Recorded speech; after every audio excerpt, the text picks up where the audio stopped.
everyone, welcome back to my channel. My name is Lucy and we're doing one of my favourite videos ever to film. This is the best romantasy books I read in 2024.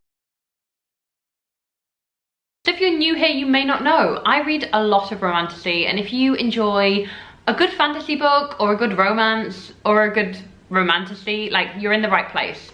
I'm also writing my first romantasy book and I'm an agented author, so hopefully that book will get published at some point in the near future. So grab yourself a warm beverage and let's get going, because these books are, I think, the best books that I read this year. These are not books that came out in 2024 specifically. These are just books I read in 2024. So of course you may be asking, like, where are all these other romantasy books? Where are the big ones that came out this year? I probably haven't gotten to them yet, guys. I am such a slow reader right now and I am behind on a lot of the big romantasy releases. So these are just like the favourites from the ones I've read, but I really would recommend all of these, and yeah, some of these may not be a surprise to you. So we're going to start at the bottom. We're going to start at 10 and work our way up to number 1, my favourite romantasy book of the year. So grab yourself a warm beverage, get all cozy, and let's get going for the best romantasy books I read this year. Now we're going to start with quite an obvious one. This did just make it in at number 10. I didn't love this book on the whole, but the ending was enough to make me really excited about the next book, and also to secure it as a number 10 place in my top 10. It is Iron Flame by Rebecca Yarros. I feel like I really don't need to explain this to you guys, especially if you read romantasy. This is the sequel to Fourth Wing, which took the world by storm a few years ago now. This is dragon romantasy and features a dragon riders college, and our main character Violet, who has these incredible powers, has these bonds with her 2 dragons, and also this incredible relationship with Xaden, who is kind of like the bad boy and her rival at school. Iron Flame really takes the story to another level. A lot of this book I just felt was a little bit fillery. Like, this is a very big book, and did it need to be this big? Like, I am not that sure. However, the ending, something happens towards the end of this book, and yeah, I do think I'm still hooked into this series. So I really rated the ending, but I didn't necessarily love the whole book, and I do think that this book has its flaws, but I did find it a really enjoyable read. So it's made its way into my top 10 at number 10. Let me know if you've read Iron Flame and what you thought about it. Did it make its way into your top 10 romantasy books of the year? I would love to know your thoughts down in the comments below. My number 9 is Gleam by Raven Kennedy. So this is the 3rd book in the Plated Prisoner series, and this follows a girl called Oren who is gold. She's literally gold. And in the first book we find her kind of as this, like, very kind of well-treated slave essentially to King Midas. She is his favourite plaything and part of his kind of harem, and he is like his jewel essentially. Then several things happen in the 1st and 2nd books where we really see Oren break away from her relationship with Midas. And in the 3rd book especially, there is a lot going on. There is another love interest as well called Commander Rip.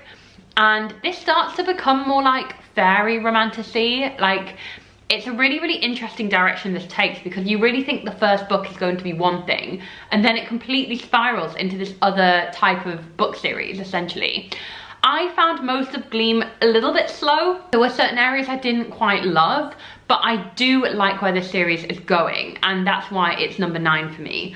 I just found it really addictive, quite easy to read, and I think that's something I really like with a romantasy book, where, like, if it can really transport you and you don't have to think about it, it's just very escapist. That's what I love from my romantasy. So Gleam's really interesting. It's actually a 5 or 6 book series. I think the last book has come out recently, or kind of in the last year. So I really do want to catch up in 2025 and finish this series off, because I did enjoy it. Gleam I read this year in 2024 and really enjoyed it too. So number 9 for me. I thought it was addictive, and I'm excited to get to book 4. Yeah, that's right. Now, this next book is number 8, and this was a real surprise for me, guys. Like, I was obsessed. I was like flying through this book, and that is Nectar of the Wicked by Ella Fields. Now, this is the gorgeous Fairy Loot Romantasy Box edition, and it really is stunning. Wow, like, absolutely gorgeous. This book is about a girl who essentially has no name, like she doesn't know her name, and that's because she's had quite a hard life living on the outskirts of the fairy realm. So she lives in the human world where she is basically a changeling. So she is a fairy and she's been swapped at birth with a human child, and the human mother who has her and, you know, her daughter's gone missing and replaced for our main character, you know, treats her very awfully, and all our main character wants to do is get back to her family and find her family, find out what happened, like why she was swapped. And to do so, she ends up making this bargain with this very handsome fae, that was really weird, I don't know why I called him an elf, with this handsome fae male, where he's basically like, if you agree to marry me, I will take you to fairy, I will help you find your family, easy deal, right? And of course, something happens where she has to agree to take this bargain because she wants to find her family. And oh my god, what happens from there is like crazy. Like the twists and turns in this book. This is dark. This is a lot darker than I realized. The cover makes it look so pretty and whimsical.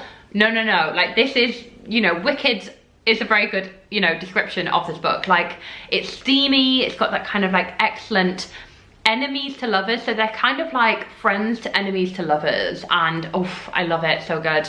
So many twists and turns, like nothing is what you think it is in this book. And I love this so much that I actually picked up the sequel. It was in the works, which is like a discount bookstore in the UK, and I had to get it. I just had to get it. So hopefully I'll be reading the next book in the series very, very soon. But number 8 has to be Nectar of the Wicked. It really surprised me, and if you're looking for some escapist romantasy, this might just be the book for you. Now, coming in at number 7, there was another huge romantasy release this year, which I think should have been in my top 5, but sadly it missed out on that. This is House of Flame and Shadow by the Queen of Romantasy, Sarah J Maas. Now look at this doorstopper of a book. I'm sorry, like what is this, 800 pages? Yeah, over 800 pages. It didn't need to be that long, and I think this is why, you know, like for those who have watched me for a while, you know I love Sarah J Maas.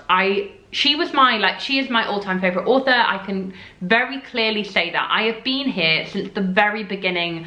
The first year Throne of Glass was published, I was reading that book and I fell in love with it. So like, I am a super fan, and I just want to preface by saying that. I've also interviewed Sarah on my YouTube channel. I've chaired her events. Like, I love her to pieces. She is an incredible author. But for me, House of Flame and Shadow just fell a bit flat, and I think that's probably because Crescent City in general is not my favorite Sarah J Maas series. I don't love urban fantasy. I really love ACOTAR, which is A Court of Thorns and Roses. You've probably heard of it. I also adored Throne of Glass, the Throne of Glass series. That series has such a special place in my heart because that was the book that made me fall in love with fantasy. So I think this is why this whole series generally has not been top for me. And House of Flame and Shadow, there were many points of views in this because this is a multi-point of view urban fantasy. There's angels, there are fae, there are mermaids, there's all sorts of creatures in this. But because of that, it is such a rich and detailed world that Sarah's created. But I just didn't love some of the points of views in this, and I found them quite boring. I think that's why I really struggled. I also, don't hate me guys, because I know there's going to be some Hunt fangirls out there. Hunt is the main love interest. I don't ship it. I don't really like Bryce, and I don't like Hunt. So I think that was part of the issue, where I was never going to get fully behind this book series. But of course, I still flew through this book. I can still appreciate how Sarah's mind works. Like, there is parts of this book where things just all kind of connect together in Sarah J Maas' world, her kind of universe. And wow, like my mind was blown. And only Sarah J Maas can do that. So I had to give credit where credit is due. This is my number 7? Yes, my number 7. House of Flame and Shadow. Let me know how high this ranked on your list down in the comments below. My number 6 is one of my all-time favorite authors, and this is Throne of the Fallen by Kerri Maniscalco. This actually came out in 2023, and me being the slow reader I am, and I'm never reading books when they get published, it's always like a year later, I only just picked this up in 2024. This is the stunning Waterstone Special Edition, and oh, she's a beauty. She is a beauty. So this is the first book in a spin-off series by Kerri Maniscalco. She wrote my all-time favourite series, which was Kingdom of the Wicked. And this is her new spin-off, which is like the Throne of series. So it's like Throne of the Fallen. The sequel that just got released this autumn is called Throne of Secrets. And I think this is called the Princes of Sin series. And the reason for that being is because this is all about the 7 princes of hell. And it gives them their own kind of love stories. And this is very steamy romantasy. Incredible love stories. Obviously, if you enjoy a darker romantasy, you will probably enjoy this because it's all about like the 7 devils, like the 7 demons of hell, and the dark things that are going on in their court. So this book, Throne of the Fallen, follows Envy, who is one of our 7 princes, and this essentially is like a Regency romance novel crossed with a demon romantasy. I mean, genuinely, this is the book of my dreams, so absolutely love this. There were some parts of it that I didn't fully fall in love with. I think it was quite slow in places, and it did take me a little while to get into this properly. I think it's because I absolutely loved Wrath, who is one of the other 7 princes, but his story takes 3 books, and that's the Kingdom of the Wicked series, like 3 books worth of content there. So I think it just took me a little longer to fall in love with Envy, but I have to say I really enjoyed this book. It's number 6 on my list, so I really would recommend Throne of the Fallen if you're after some great romantasy. We are in the top 5, and coming in at number 5 is Belladonna by Adeline Grace. I finally read Belladonna. Like, this has been on my shelves for ages, it's been on my TBR for ages, and I finally read this. This is YA romantasy, so there is some steam in there, there's some sexual tension, there's some like, you know, adult content, but like not to the extreme of like the other books that I'm kind of highlighting here. So if you kind of like your romantasy a little bit cleaner, then Belladonna is a really great series for that, I'd say. So this follows Signa Farrow, and Signa can see ghosts, like she can see the other side. She also has a very interesting relationship with death. So she can see death. He is like this actual person who comes to her. Signa ends up moving to stay with her distant relatives because she literally has no one else, and everyone keeps dying around her. And then there is this mystery at the heart of this like family that she's staying with, where she has to find out who basically killed her aunt, I think it is, like her long lost aunt. And it's really, really good. The mystery is really great. It's very dark, it's very brooding. The chemistry between Signa and Death and another person, another man on the scene, is really great. And oh, there's so many twists and turns in this. I absolutely adored it. I really would recommend Belladonna if you haven't read it yet. And I do have book 2, Foxglove, behind me somewhere, so I'm going to be reading that very, very soon as well. So Belladonna, number 5, adored the writing, deliciously dark, and great chemistry between the main character and her love interests. So really would recommend this. Okay, coming in at number 4, it has to be one of my all-time faves. Honestly, this writer is just up there with like the authors I will auto buy. This is The Endless War by Danielle L. Jensen. So this book is technically the 4th book in the Bridge Kingdom series, but it concludes 2 main characters' points of view. So this concludes Zara and Keris's point of view, who were characters we're really introduced to in the first Bridge Kingdom series, essentially. So Zara and Keris's story, which really starts in the book before this, which is called The Inadequate Heir. This is the conclusion to their kind of like love story, and oh my god, I have been literally anticipating this for so long because their story is so special to me. Like, I don't know what it is about these 2 characters compared to like the first 2, Aren and Lara, who I absolutely adored anyway. But these 2 characters, guys, I'm in love. And this isn't romantasy in the sense where there's anything magical going on or there's any creatures.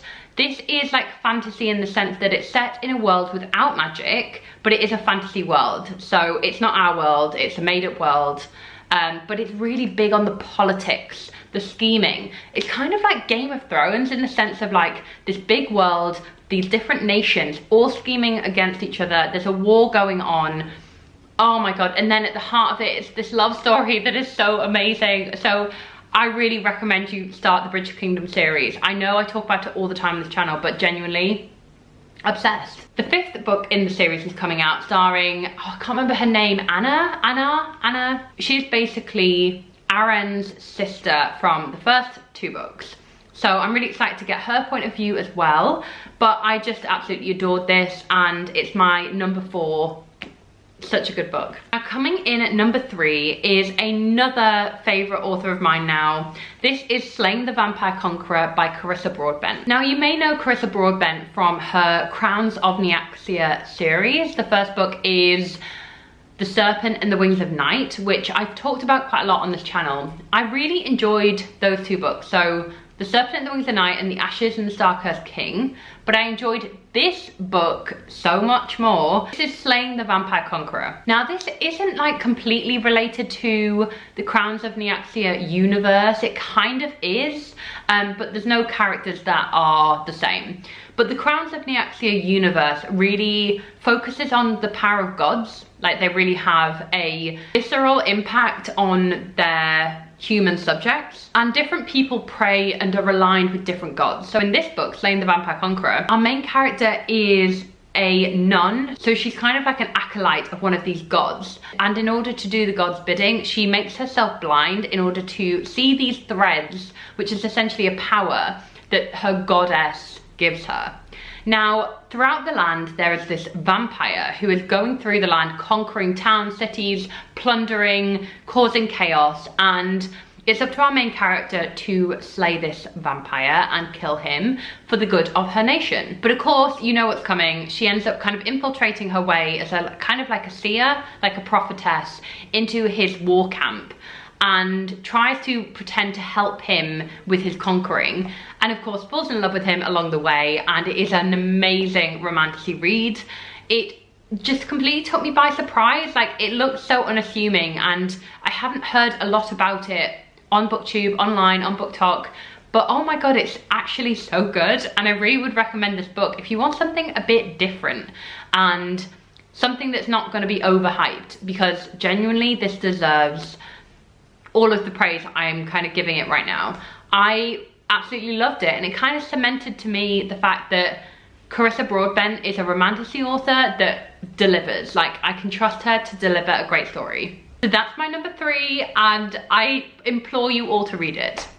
Okay, so my number 2 is a surprising one, but it is Bride by Ali Hazelwood. So this came out, God, did it come out last year? I can't even remember, maybe the beginning of 2024. And this is Ali Hazelwood's first romantasy. This is a vampire and a werewolf who have to have this arranged marriage to basically broker this peace treaty between their kinds. And it's just great. Like, this is kind of set in a contemporary world. It's set in our world. And it follows Misery, who is the vampire princess. And she's the one who's basically been kind of bartered away to marry this like king of the werewolves, like this werewolf like lord or whatever, general. And it's great. Like, honestly, it's so steamy. It's funny as well. Like, it feels like an Ali Hazelwood book, but romantasy. And it really just works. I think I was skeptical about this because I was like, I'm not sure how I'll feel, because Ali Hazelwood has a very specific style with her contemporary romances. But she can write romantasy too, and I'm actually begging her to write more because I absolutely adored this. Really would recommend Bride if you've not read it yet. Like, what a quick, fun, great read. I ship the main characters so much. They're so great together. The steamy scenes are perfect. If a little bit weird, if you've read this, you'll know what I'm talking about. Anyway, I really enjoyed this. It's number 2 of the year for me, and I'm so glad that I got round to it. And then number 1. Oh my god, guys, this actually broke me. Like, I was on holiday reading this and I was sobbing at the beach, like literally sobbing.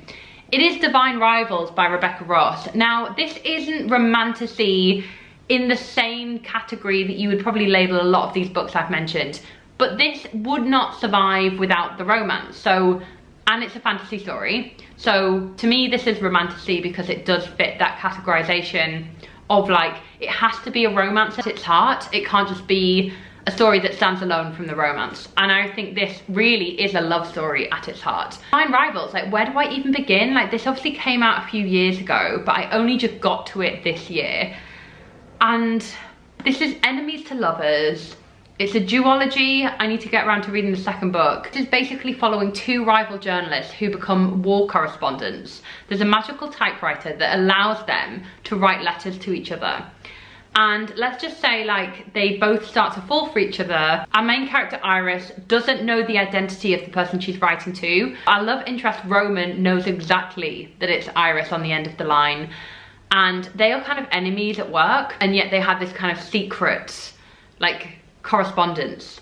It's just perfect. The war scenes, like it's kind of inspired by, it gives me like World War I, World War II energy, like that kind of historical epic fantasy, this romance that's at the heart of it. Like it's so beautiful. I was sobbing actual ugly tears at the end, and I really need to read book 2 because wow, this was 5 out of 5 stars. Like Rebecca Ross is incredible. Like the writing is stunning. I wish I could write like her.